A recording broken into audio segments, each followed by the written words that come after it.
He had never seen such a perfect shelter before.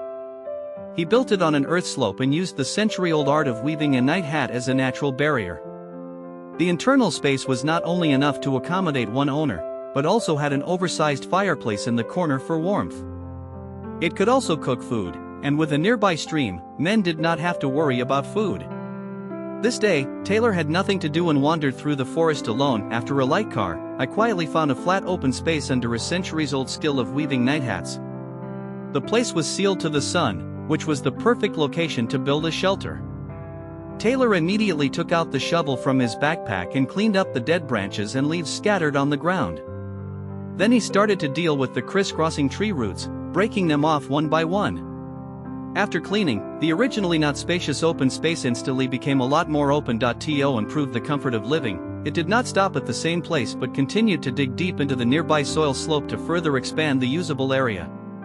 After the excavation was completed, Taylor was already so tired that he sat on the ground and rested for a while. After his physical strength was fully recovered, he got up and continued to work.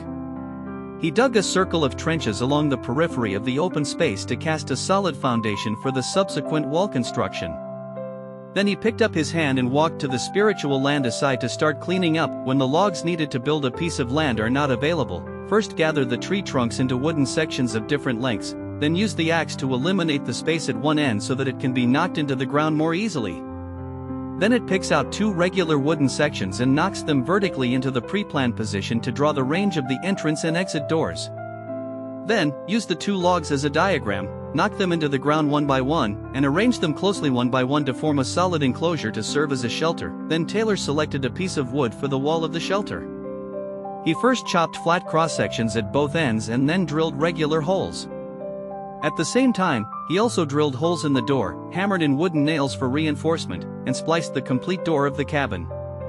Then he continued to fix the log upwards, deliberately creating a clearing surface high in the middle and low on both sides. Then the tree was inserted into the soil at the back and the other end was chosen to be firmly connected to a strong body. These tree poles were closely arranged one by one and finally formed the keel frame of the roof. Then Taylor moved to the nearby small west side and selected some stones with relatively flat surfaces.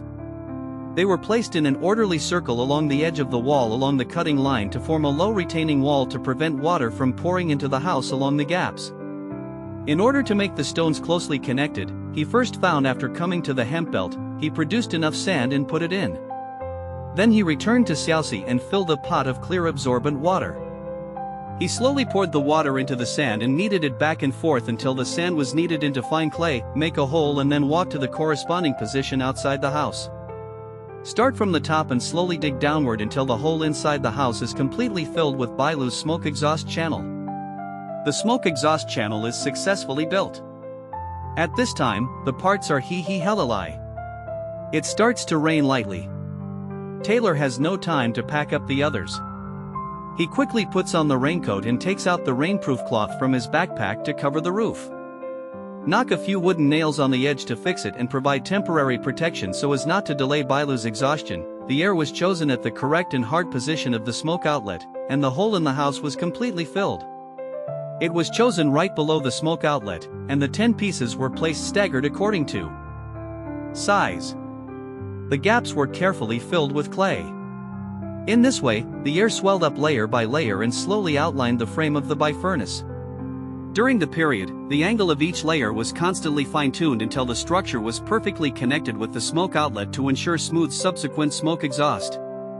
Finally, it fixed a few rows of 10 pieces on the surface as simple decoration. The embellishment made the original simple green stove instantly become more refined. Then Taylor went outside and blew out a circle of smoke directly above the smoke outlet to prevent the smoke from pouring into the house. Taking advantage of the natural drying of the clay, he took up the shovel to repair the door mine and leveled it. He also used the remaining 10 pieces to block the door. At the same time, he neatly placed a circle of 10 pieces in the open space in front of the door to form a simple step for daily entry and exit. The lock made a lot of work easier. After doing this, he found 2 extremely flexible sticks and tied the 2 ends together to make a frame suitable for the entrance door. Then he plunged into the dense forest next to him and collected more tough sticks. After returning to the shelter lock, He arranged these sticks tightly and fixed them on the frame one by one to stitch together a market door panel. Although this wooden door is simple, it allows the shelter lock twig not only blocks the wind and rain, but also blocks the invasion of unknown creatures. Then Tai Tai set out again to search for Taiwan insurance. This ubiquitous natural material is not only low cost to obtain, but also has excellent thermal insulation properties.